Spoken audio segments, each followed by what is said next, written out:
வாழ்க விவசாயம். நம்ம இந்த வீடியோவில் எதை பற்றி பார்க்க போகிறோம்னு பார்த்தீங்கன்னாக்கி, நம்ம அணு நர்சரி கார்டன் இது எங்கே இருக்குன்னு பார்த்தீங்கன்னா, கன்னியாகுமரி சொத்தவளா பீச் பக்கத்துலேயே போகக்கூடிய மெயின் ரோட்லேயே இருக்குது போதுங்க. அதாவது இது என்னன்னா ஸ்டார் ஃப்ரூட். அதாவது இது வந்து ஃப்ரூட் ஐட்டங்கள், அதாவது மக்களுக்கு சாப்பிடக்கூடிய ஃப்ரூட் ஐட்டங்கள். இது வந்து என்ன பாருங்க, சின்ன செடி தான். அதாவது எல்லாருமே சொல்லுவாங்க பெரிய பெரிய மரமாக வந்த பிறகு தான் காய்க்கும் அப்படின்னு. அப்படிலாம் கிடையாது. பார்த்தீங்கன்னா இந்த இதெல்லாம் ஒட்டு வெரைட்டி பார்த்துக்கிடுங்க. இதெல்லாம் கொண்டு வச்சிங்கன்னா ஒரு வருஷத்துலேயே உங்களுக்கு ஒரு 6 மாதத்துல என்ன செய்யறோம், காய்ப்புக்கு வந்துடும். தர இந்த பாக்கெட்டில் இருக்கும்போதே இந்த பாக்கெட்டில் உள்ள மண்ணு சத்தை வச்சு தான் இந்த ஸ்டார் ஃப்ரூட் என்ன செய்திருக்கு, காய்ச்சிருக்கு. என்ன பார்த்துடுங்க, இது ஒன்று என்ன இருக்குது பார்த்தீங்களா. இந்த மாதிரி இதில் இருக்குது அவ்வளோமே நம்மகிட்ட இருக்குது, அவ்வளோமே ஸ்டார் ஃப்ரூட் தான். என்ன பார்த்துக்கிடுங்க, இந்த பாக்கெட்டில் இருக்கே பார்த்துக்கிடுங்க. இந்த காமிச்சு இந்த இருக்கலாம். இந்த மாதிரி சின்னதுலே சின்ன பாக்கெட்லேயே என்ன செய்திடும், ஸ்டார் ஃப்ரூட் காய்ப்பு வந்துடும். இது எல்லாமே ஒட்டு வெரைட்டிஸ் தான்.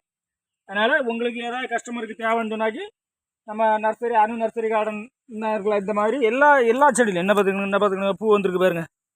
இந்த மாதிரி பூ வந்து காய் பிடிச்சிருக்கு பாருங்க. இதான் ஒட்டு வெரைட்டி. இது வந்து உங்களுக்கு தரையில் வச்சு 6 மாதத்துல உங்களுக்கு என்ன செய்திடும், கொஞ்சம் மூடு பருத்து செம்மையாக காய்க்க வந்துடும். இந்த மாதிரி இந்த இதில் இருக்குது அவ்வளோமே ஸ்டார் ஃப்ரூட் தான்.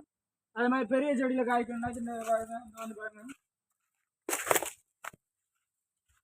என்ன பார்த்தீங்களா, இந்த மாதிரி பெரிய செடியாக வந்தோம் காய்க்கும். இந்த மாதிரி என்ன காய் கிடக்கு பாருங்க, என்ன இருக்குது பார்த்தீங்களா.